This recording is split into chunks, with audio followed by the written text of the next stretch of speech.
ലൈംഗിക പീഡനാരോപണ കേസിൽ ഒളിവിൽ പോയ എം.എൽ.എ. രാഹുൽ മാങ്കൂട്ടത്തിലിന് പ്രതിരോധ കവചം തീർത്ത് കെ.പി.സി.സി വർക്കിംഗ് പ്രസിഡന്റും എം.പിയുമായ ഷാഫി പറമ്പിൽ. സംസ്ഥാന കോൺഗ്രസിനുള്ളിൽ രാഹുലിനെ ചൊല്ലി ഭിന്നാഭിപ്രായം ഉയരുമ്പോൾ ഷാഫി സ്വീകരിക്കുന്ന സമീപനത്തിനെതിരെ നേതൃത്വത്തിനുള്ളിലെ ഒരു വിഭാഗം നേതാക്കൾ കടുത്ത അമർഷത്തിലാണ്. ഹൈക്കമാൻഡിനെ കാര്യങ്ങൾ അറിയിക്കാൻ കേരളത്തിന്റെ ചുമതലയുള്ള ദീപാദാസ് മുൻഷിയുമായി ചില നേതാക്കൾ ആശയവിനിമയം നടത്തിയതായാണ് വിവരം.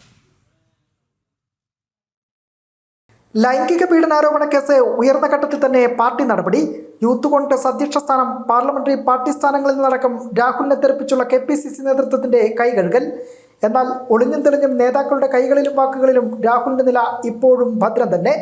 ഷാഫി പറമ്പിൽ പ്രത്യക്ഷമായും പരോക്ഷമായും രാഹുലിനൊപ്പം നിലകൊണ്ടതോടെ പ്രതിപക്ഷ നേതാവിന് പോലും മൗനം പോകേണ്ടി വന്ന അവസ്ഥയുമാണ്.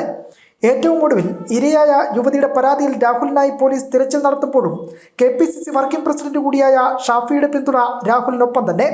ഇന്നലെ മാധ്യമങ്ങളെ കണ്ടപ്പോൾ പറഞ്ഞല്ലോ, കേസ് നിയമപരമായി മുന്നോട്ട് പോട്ടെ, ജാമ്യം തേടൽ നിയമ പ്രോസസ്സിന്റെ ഭാഗമല്ല, നിയമപരമായി കാര്യങ്ങൾ മുന്നോട്ട് പോട്ടെ ഇന്നലെ പ്രതികരിച്ചതാണല്ലോ.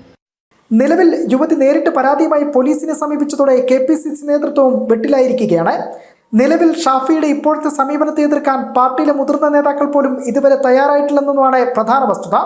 തെരഞ്ഞെടുപ്പ് ഘട്ടത്തിൽ നിൽക്കവേ പാർട്ടിയിൽ ഒരു പൊട്ടിത്തെറി വേണ്ടെന്നാണ് ചില നേതാക്കൾക്കിടയിലെ അഭിപ്രായവും.